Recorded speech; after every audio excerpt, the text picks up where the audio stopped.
할렐루야! 이제 광야 식탁 49번째 시간이 돌아왔습니다. 세상은 아무리 문명이 발달해도 광야입니다. 그러므로 이 땅의 삶 속에는 많은 고통이 있습니다. 그러나 만일 여러분이 다윗처럼 기도한다면 하나님께서 반드시 여러분에게 생명이 넘치는 영적인 오아시스를 허락하실 줄로 믿습니다. 이제 오늘 함께 은혜 나누실 말씀 봉독하도록 하겠습니다. 하나님의 말씀은 시편 141편 1절에서 2절입니다. 찾으신 줄 알고 함께 봉독하겠습니다. 여호와여, 내가 주를 불러싸오니 속히 내게 오시옵소서. 내가 주께 부르짖을 때에 내 음성에 귀를 기울이소서. 나의 기도가 주님 앞에 분향함과 같이 되며 나의 손드는 것이 저녁 제사같이 되게 하소서. 아멘. 저는 오늘 이 시간 함께 봉독한 말씀을 중심으로 해서 기도는 영적인 향을 태우는 것이다, 이러한 제목으로 은혜의 말씀을 나누고자 합니다. 어떻게 우리가 하나님의 손을 움직일 수가 있습니까? 그래서 승리의 삶을 살 수가 있습니까? 성경에는 그 비결이 많이 기록되어 있습니다. 회개, 순종, 감사, 인내, 충성. 그런데 이 모든 것보다도 더 강력한 은혜가 하나 있습니다. 그것이 바로 기도라고 성경은 말씀하십니다. 그 이유는 무엇일까? 저는 오늘 말씀을 중심으로 해서 그 분명한 이유를 찾아보므로 함께 큰 은혜 나누는 시간을 갖고자 합니다. 첫째로 다윗의 고통과 믿음의 중요성에 대해서 말씀드리겠습니다. 오늘 말씀 7절을 보면 다윗이 이렇게 고백합니다. 사람이 밭을 갈아 흙을 부서뜨림같이 우리의 해골이 지옥의 문에 흩어졌도다. 우리는 이 다윗의 고백을 통해서 그의 고통이 얼마나 심각했는지 충분히 짐작할 수 있습니다. 성경을 보면 다윗은 큰 승리와 영광을 분명히 누린 사람이에요. 그러나 그 못지않게 그의 생애 속에 많은 고난과 아픔이 따랐어요. 우리는 그 모든 고통을 크게 네 가지로 요약할 수 있습니다. 첫째, 자신의 죄로 인한 고통. 대표적인 것이 바세바와의 간음. 또 한 가지가 있어요. 역대상 21장에 기록된 인구조사입니다. 왜냐하면 하나님이 명령을 하지도 않았는데 이런 인구조사를 한 거는 다윗이 교만해서 이스라엘의 주인이 하나님이 아니라 자기라고 지금 착각을 하고 있는 거예요. 그래서 하나님께 큰 징계를 받았죠. 그리고 두 번째 고통은 원수들로 인한 고통입니다. 대표적인 것이 사울왕이 죽이려고 12년 동안을 추격하죠. 그리고 많은 부하들의 배신. 세 번째 고통은 육신의 질병으로 인한 고통입니다. 다윗이 왕이 된 것이 왕자의 자리에서 된 게 아니에요. 목동의 자리에서 출발했어요. 그러니까 많은 저항 세력이 있었죠. 그뿐만 아니라 평생 전쟁터에서 싸운 것도 엄청난 스트레스입니다. 그리고 네 번째 우리가 주목해야 될 것은 자녀들의 갈등과 싸움입니다. 큰아들 암논이 이복 여동생 다말에게 못된 짓을 하지요. 그리고 조금도 미안해하지 않고 버립니다. 그러므로 그 모습을 본 친오빠 압살롬이 암논을 죽이죠. 그리고 멀리 피신합니다. 그러므로 비록 다윗이 압살롬을 아들들 중에서 가장 사랑했어요. 그러나 이 일 때문에 많이 미워합니다. 그 결과 압살롬이 반역을 일으키게 되고 비참한 죽음을 맞이하게 됩니다. 그뿐만 아니라 솔로몬은 왕이 되기 위해서 이복형인 아도니아를 죽이죠. 내가 볼 때는 다윗에게 여러 가지 고통이 있었는데 그 담대한 다윗을 가장 가슴 아프게 하고 생명에 치명적인 영향까지 끼친 것은 난 바로 자녀들의 갈등과 싸움이라고 생각합니다. 그런데 다윗은 어떻게 이 많은 고통을 이겨낼 수 있었습니까? 그 비결은 어떤 고난이 와도 흔들리지 않는 하나님을 향한 굳건한 믿음이 있었기 때문입니다.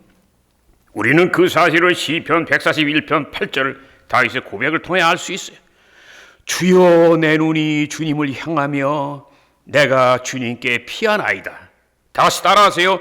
주여 내 눈이 주님을 향하며 내가 주님께 피하나이다.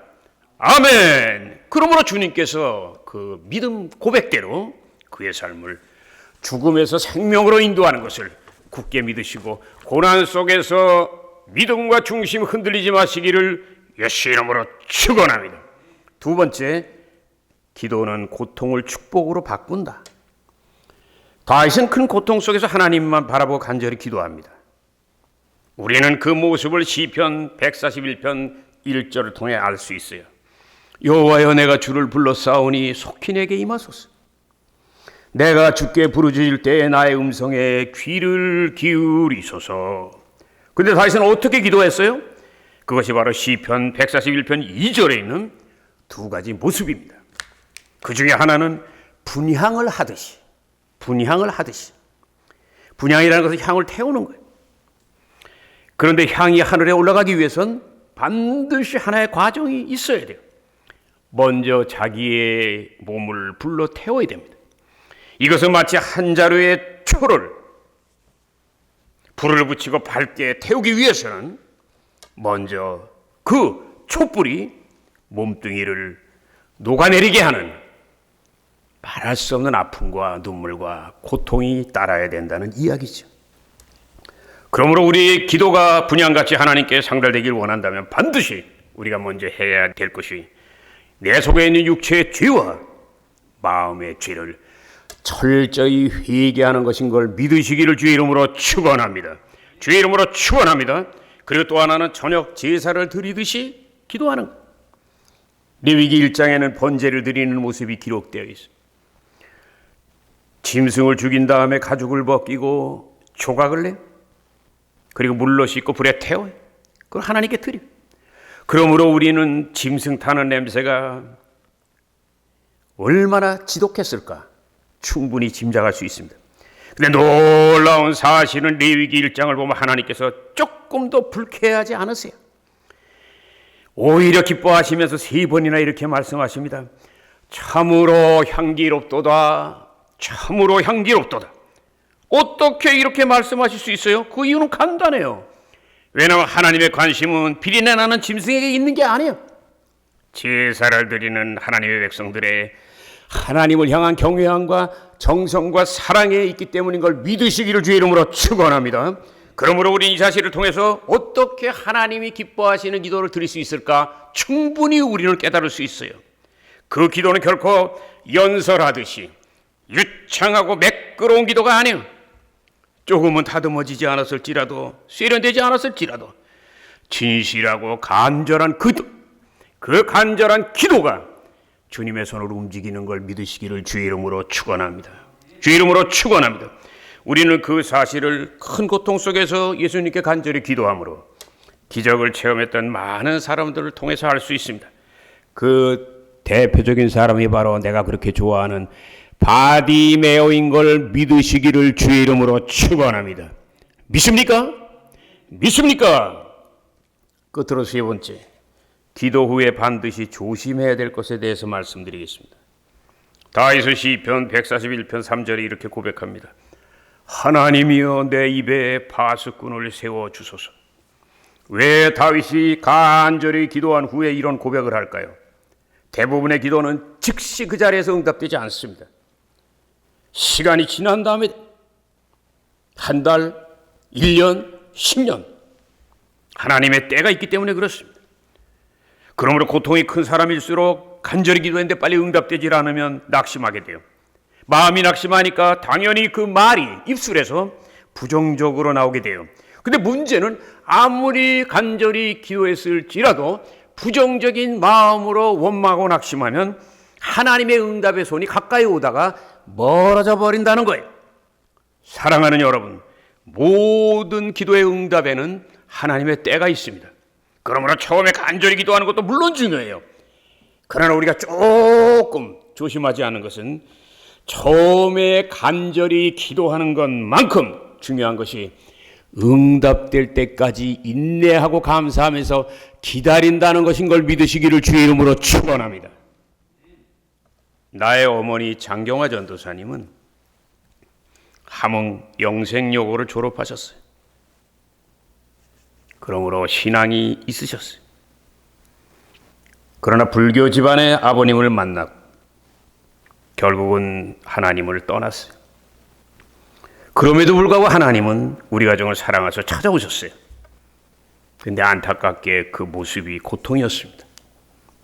형이 18살 때 소풍 갔다 오다 기차 밑으로 들어가서 세상을 떠나, 아버님은 5.16 혁명 때 공무원에서 퇴직을 해. 그러므로 어머님 우리 가정이 살 길은 하나님밖에 없다는 것을 그제야 깨닫고 여의도 순복음교회 서대문에 있을 때 출석을 하십니다. 근데 기가 막힌 고통을 영광으로 바꾸는 어머니의 믿음의 특징이 여러 가지 있지만 내가 자식으로서 봤던, 아들로서 봤던 5가지 특징을 여러분에게 말씀드리겠습니다. 첫째로 예배의 생명을 걸어요. 가정에 문제가 생기면 어머님은 가장 먼저 하는 게 모든 가족을 모아놓고 예배를 드립니다. 만일 해결되지 않으면 해결될 때까지 예배 드립니다. 그러기 때문에 하나님이 역사할 수밖에 없어요. 두 번째는 진리의 말씀을 사랑하는 것. 어머님이 초등학교 교사였지만 나는 어머니가 손에서 성경책을 놓는 것을 거의 본 적이 없어요. 세 번째는 긍정적인 믿음입니다. 어머니의 고향은 한경북도예요. 백두산 위에요. 강하죠. 난 어머니가 낙심하거나 부정적인 말을 하는 것을 내가 들어본 적이 없어요. 그러니까 자식도 그대로 배우는 거예요. 네 번째는 재물을 드리기 기뻐하셨어요. 오산리 기도원을 건축할 때 헌금을 100만 원을 작정하셨어요. 지금의 돈으로 약 2,500만 원이에요. 근데 작정은 했는데 아버님은 아예 직장을 안 나가시고 그 돈이 없으니까 드리다가 중단했어요. 그걸 가슴 아파하셨어요. 근데 시간이 한참 지난 다음에 내가 간증책을 쓸 때에 뭔가 내용을 알아야 되기 때문에 어머니한테 물어봤어요. 그때 어머님이 나한테 하시는 말씀이, 내가 교통사고 당한 다음에 받은 보상금 중에 일부로 나머지 헌금을 다 완불했다는, 그때 내가 웃으면서 어머니에게 한 말 기억나요. 잘하셨습니다. 잘하셨습니다. 할렐루야 믿으시기를 주의 이름으로 축원합니다. 5번째는 마지막으로 간절한 기도 생활이에요. 특별히 어머님은 금식 기도를 많이 하셨어요. 그리고 평생 오전 금식을 42년 동안 하셨으니 그 기도가 얼마나 간절했는지 우린 충분히 짐작할 수 있습니다. 나는 그 기도의 능력을 잘 알고 있어요.